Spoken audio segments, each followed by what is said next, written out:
તો ગાઈસ જુઓ ઘડિયાળમાં વાગી ગયા છે 10:42 થઈ ગઈ. હજી તો બ્લોગ એડિટિંગ કરવાનું હો, પણ આજે તો મને એવું થઈ ગયું કે ના મારા હેર કટ કરવા હે. મને મેં જે બ્યુટી પાર્લરનું કામ બધું જે બી શીખ્યું ને એમાંથી મારું ફેવરેટમાં ફેવરેટ એક કામ હ. જો વેક્સ નહીં એટલું બધું મને પસંદ કરી લઉં, પણ વેક્સ કરું ને તો મને હાથ ચીકણા થાય ગમતું નહીં. ફેશિયલ બી ફેવરેટ હ, પણ આ ફેશિયલ કરું તો મને એવું કશું નહીં લાગતું. બરોબર, ફેશિયલ મારું ફેવરેટ કરવું.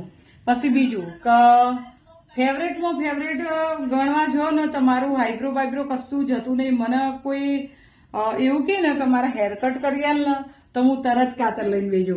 મને હેર કટ એટલા પસંદ ને પહેલાથી. પછી એક કોઈ બી ડેકોરેશન કરવાનું નહીં હોતું.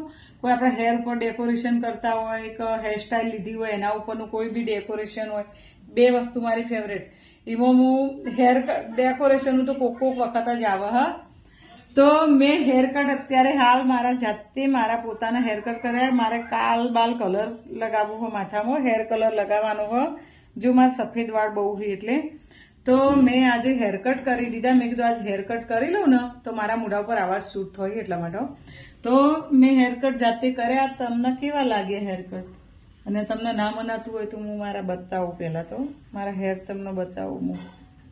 મેં બી હાલ જ થોડી વાર પહેલાં જ હેર કટ કર્યા. જુઓ બસ ખાલી આગળના જ કર્યા હાર્યા.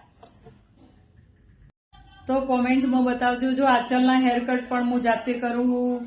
પછી આજે આ હેર કટ રહ્યા ને મારા આટલા લોબા હતા, પણ મારા જ્યારે હું સ્ટ્રેટનિંગ ને એવું બધું કરાવ્યું હતું ને એટલે મારા બહુ જ બગડી ગયા હતા વાળ. પછી મેં શું કર્યું, મારા જાતે જ મેં હેર કટ કર્યા હી.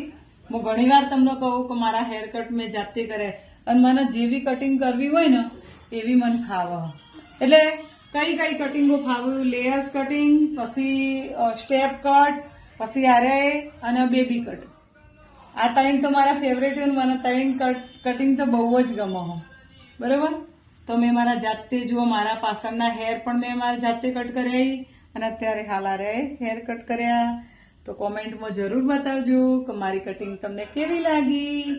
તો બાય, મળીશું બીજા બ્લોગમાં. આ તો આજનો બ્લોગ. આવા નવા બ્લોગ જોતા રહેજો અમારા, અને અમને સપોર્ટ કરજો અને શેર કરજો વિડીયોને, લાઈક કોમેન્ટ કરતા રહેજો.